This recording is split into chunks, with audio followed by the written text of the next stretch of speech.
हज़रत आदम अलैहिस्सलाम के बाद तकरीबन 1000 साल तक लोग तौहीद यानी एक अल्लाह की इबादत पर कायम रहे। फिर आहिस्ता आहिस्ता उनमें बुत परस्ती इस तरह शुरू हुई कि कुछ नेक लोग थे जिनसे लोग बहुत मोहब्बत करते थे, उनसे बरकत हासिल करते और उनकी बहुत तारीफ किया करते थे। जैसे आजकल बाज लोग बुजुर्गों की तारीफ में हद से बढ़ जाते हैं। यही चीज बाद में शिर्क का सबब बनी। इमाम बुखारी रहमतुल्लाह अलैह ने रिवायत नकल की है और अब्दुल्ला बिन अब्बास रज़ियल्लाहु अन्हुमा फरमाते हैं कि वुद, सवा, यगूस, यऊक और नसर दरअसल नेक लोगों के नाम थे। जब वो नेक लोग फौत हो गए तो शैतान ने उनकी कौम के दिलों में ये बात डाल दी कि जहां वो नेक लोग बैठा करते थे वहां उनके मुजस्समे बना दो और उनके वही नाम रख दो। चुनाचे लोगों ने ऐसा ही किया और पत्थर के बुत बना लिए। उस वक्त उन बुतों की इबादत नहीं की जाती थी, लेकिन जब वो लोग भी फौत हो गए और इल्म खत्म हो गया तो उन बुतों की इबादत शुरू हो गई। अब्दुल्ला बिन अब्बास रज़ियल्लाहु अन्हुमा फरमाते हैं कि यही बुत हज़रत नूह अलैहिस्सलाम की कौम में पूजे जाते थे, फिर बाद में अरब में भी उनकी इबादत होने लगी।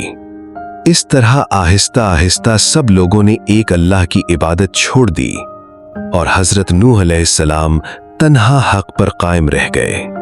हज़रत नूह अलैहिस्सलाम का नसब ये है कि वो नूह बिन लामिक बिन मतुशल्लख बिन इदरीस अलैहिस्सलाम हैं और इदरीस अलैहिस्सलाम उनके परदादा थे।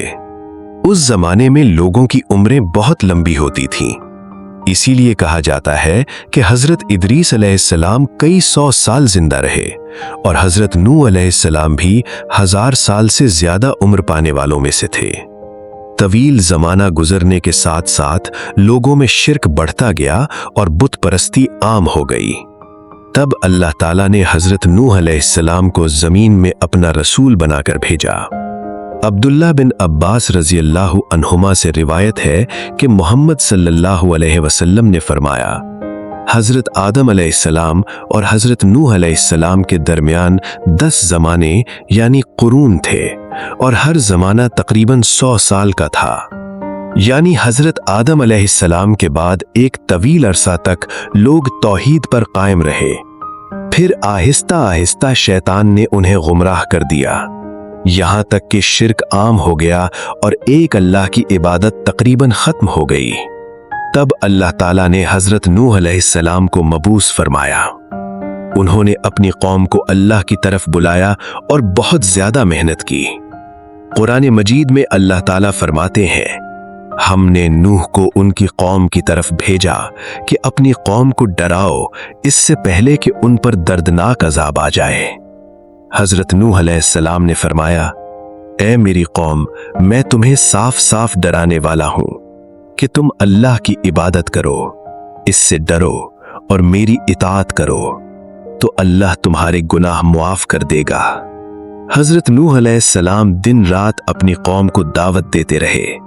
वो लोगों के घरों में जाते उन्हें खुलेआम और छुप कर समझाते रहे, यहां तक कि उन्हें दावत देते देते 950 साल गुजर गए, लेकिन बहुत कम लोग ईमान लाए। लोग उनकी बात सुनने के बजाय अपने कानों में उंगलियां डाल लेते, अपने ऊपर कपड़े डाल लेते और उनसे दूर भागते। पार्ट 2 देखने के लिए हमारे साथ जुड़े रहें और आने वाली वीडियोस की नोटिफिकेशन हासिल करने के लिए चैनल को सब्सक्राइब करें।